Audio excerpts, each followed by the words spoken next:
Welcome to Your Pivot Game is Strong, the podcast where we tackle the disruptions of chaos head on and discover how to take that much needed chill pill with Dr. Jen Sheringham. And together, we'll explore practical strategies to help you transition from chaos to calm while kicking the door to bring joy in your life. Each week, we dive deep into the tools and resources you need to stop yourself from diving down the rabbit hole of overwhelm. Instead, we'll put you in drive so you can truly thrive, whether you're facing workplace challenges, personal upheavals, or simply everyday stresses of life. This podcast is your go-to guide for mastering the art of pivoting with grace and confidence. So get ready to embrace your power and embark on your journey towards a more peaceful and joyful existence. Remember, you have the strength to turn chaos into clarity because your pivot game is strong. Hello, leaders, and welcome back to my podcast. I am Dr. Jen Sheringham, and today I'm going to talk about a topic that is incredibly close to my heart. It's about setting goals. Did you know that 84% of people do not set goals for themselves? And those that do, a staggering 70% fail. They don't follow through. Though this is a statistic, it's reality for many of us. And I really want to share my story and why setting goals and as a coach focusing on goals is so important to me and why I think it's so transformative. So trigger warning, I'm going to share that when I was 11 years old, tragedy struck my family. I lost everything in a house fire.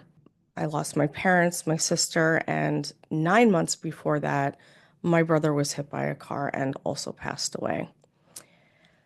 It was about 7 days before my 12th birthday, and it was definitely a devastating experience. And I think being a gymnast really also helped me not go crazy, because I think I had a focus at such a young age as a competitive gymnast, and I always set goals.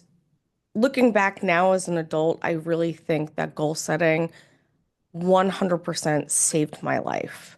You know, I was starting to go into the early signs of puberty, and there was a lot of chaos in the transition to my new caregivers. Wasn't always the best situation at that time.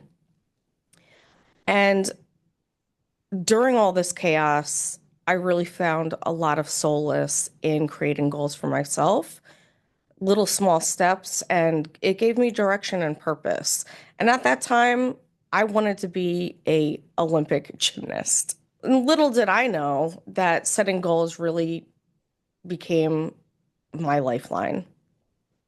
It really helped me regain a sense of control when everything felt out of reach. The turbulence that I experienced with the transition into a new household, a new environment, everything in my life really just changed. And thankfully, I did have gymnastics and set those goals to achieve something at the gym. I knew nothing about goal setting. I knew nothing about roadmaps and different methodologies of goal setting. I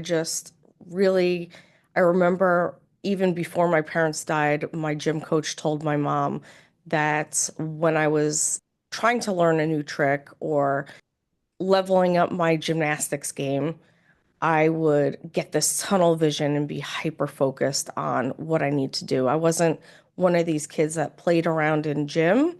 I really was intentional. That's pretty cool to hear and think about as an adult person looking back at my childhood, knowing what I know now about a little bit about psychology, how our brain works, and what it's like in chaos. Still focusing on my gymnastics career, I also used to face a lot of fears on the different events. So whether it was the balance beam, bars, or vaults, each event was a challenge. I would develop a fear on one of the events, and I would actually psych myself out. The challenge, facing the fear, getting control of my body awareness, the physical strength that I would need to build up. I developed this mental resilience that when we started every practice, And I knew I was fearful of the beam because I was starting to do advanced flips on it. Going backwards was pretty scary. And, I was a little shorty. So the beam was like up to my neck. So if I'm going backwards on a flip and my hands don't align with that beam, I'm falling on my face. Yes, the coaches were there to spot, but if they felt you were good enough to do it, they weren't going to be there spotting you all the time. So that fear was always there. I would always psych myself out and say, I love Beam. I'm so excited to go to Beam until I actually started to believe it. I remember standing there one day on Beam and my heart was racing and I was thinking, oh my God, what if I fall? I'm going to crack my head. But like I said, with every practice, I really started to set a goal and say, okay, first off, just do it. I say now, do it like Nike.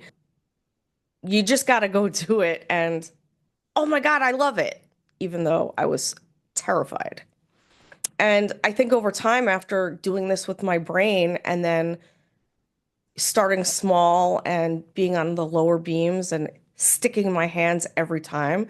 Now, once my feet flipped over, maybe my first foot that should have landed on the beam didn't, but it was okay because I could have fall on a mat, but at least my head was intact and I wasn't cracking my head on the beam when I missed my hands. So as I was getting more confident, I would go up a higher level of beam, which was raised at a higher height. And all of a sudden, I conquered my fear. But then the fear would morph to like another event. And then I started being scared of bars because I was doing more advanced techniques of jumping to a higher bar, going backwards or forward. And, when you're on the lower bar trying to reach for the next higher bar, it's not like you can sit and touch or stand on the lower bar and touch with your hands. You have to really jump and grab that bar. That would always be scary as well. And then again, I would psych myself up and get over it. And then it was my favorite event. So I was always chasing the fear because then after that, the vault became my scary, scary place. I actually ate the vault a few times. That was something that I actually never was able to conquer because I stopped competing at the age of 16. Later on in my 40s, I did go back to coach gymnastics, which was awesome to really see how I was now imparting development of children facing their fears as being a trusted coach when I spotted them. And it really brought it full circle for me with the fear factor. And on my off time, me and other coaches would actually sit there and on Saturdays spend time at the gym all Saturday long.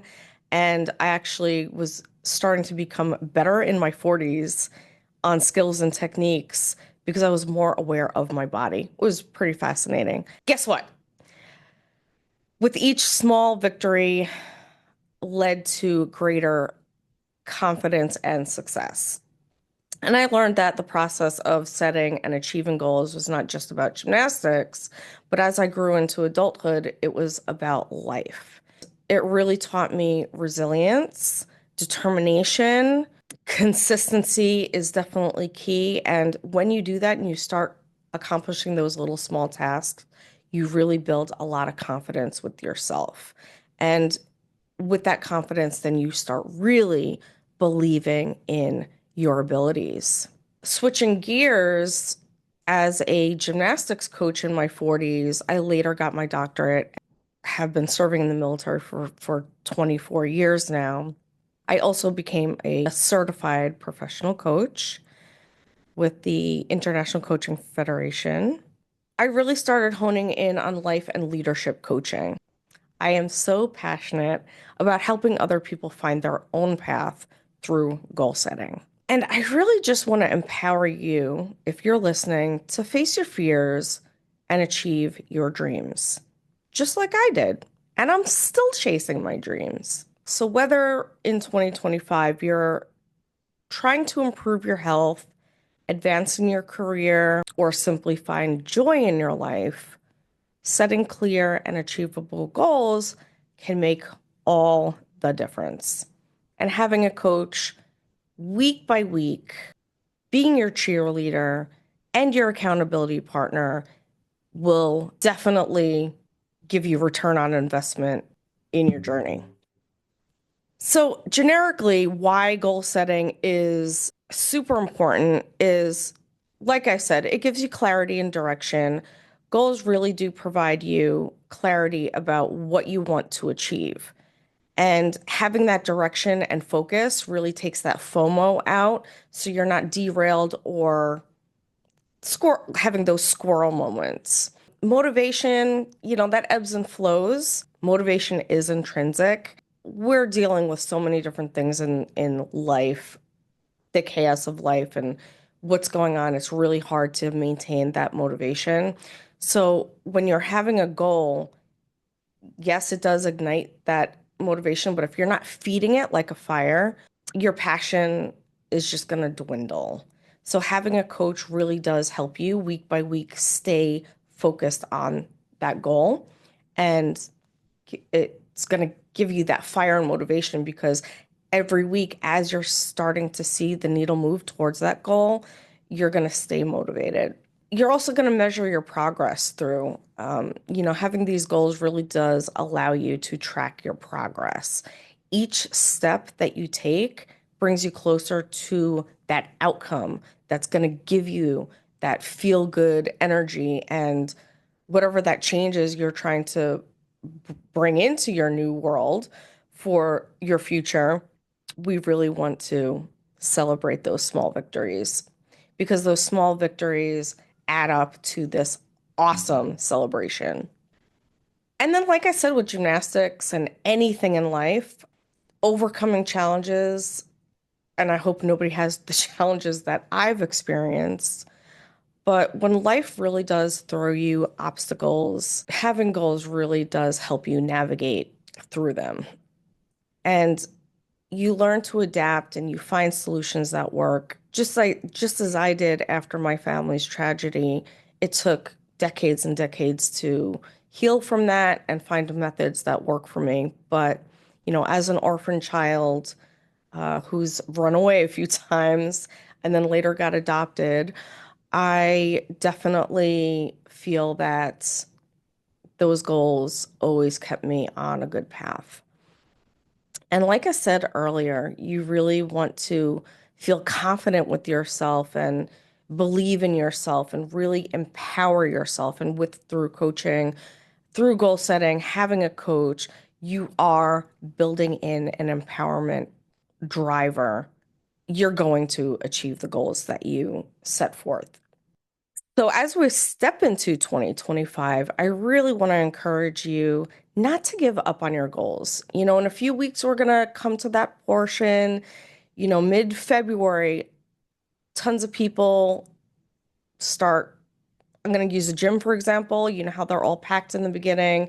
By mid-February, the gyms start to dwindle down in the compactness of people within the gyms.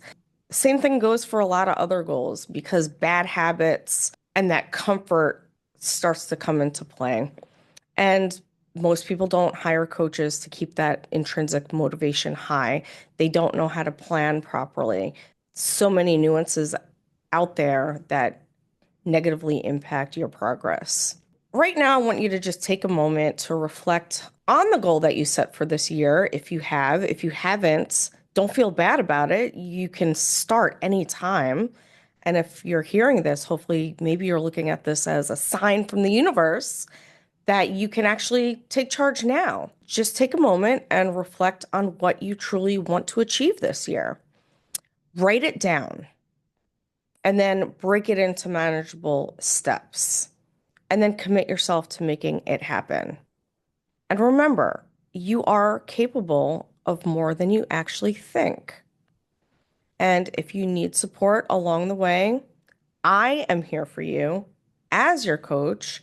And together we can actually map out your goal, break down those steps if you're unsure, plan it out, and week by week, every 7 to 10 days, we'll meet, and we are going to accomplish everything that you set to achieve this year. Thank you for listening. And if you want to have a call with me, You can find me on my website, compassrosecoachingsolutions.com, and look for the services under the Master Orientation Experience. We will get laser focused on exactly what you want for 2025 and plan an amazing curated action and accountability plan that's unique to you. Thank you for joining me today. And remember, goal setting is not just an activity, it's a powerful tool that can change your life. Let's make 2025 a year of growth, resilience, achievement, and bringing so much joy into your life. Let's eliminate the chaos and bring you to calm. Until next time, keep dreaming big and keep thriving.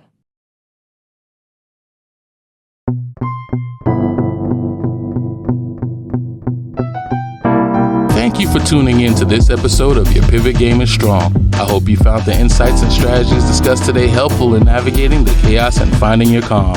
Remember, every step you take towards embracing joy is a step towards a more fulfilling life. If you enjoyed today's episode, please subscribe, rate, and leave a review on your favorite podcast platform. Your feedback helps us reach more listeners like you who are ready to drive and thrive. Don't forget to connect with us on social media for additional resources, tips, and community support. Together, we can continue to transform disruptions into opportunities. Until next time, keep your pivot game strong, take that chill pill, and remember, joy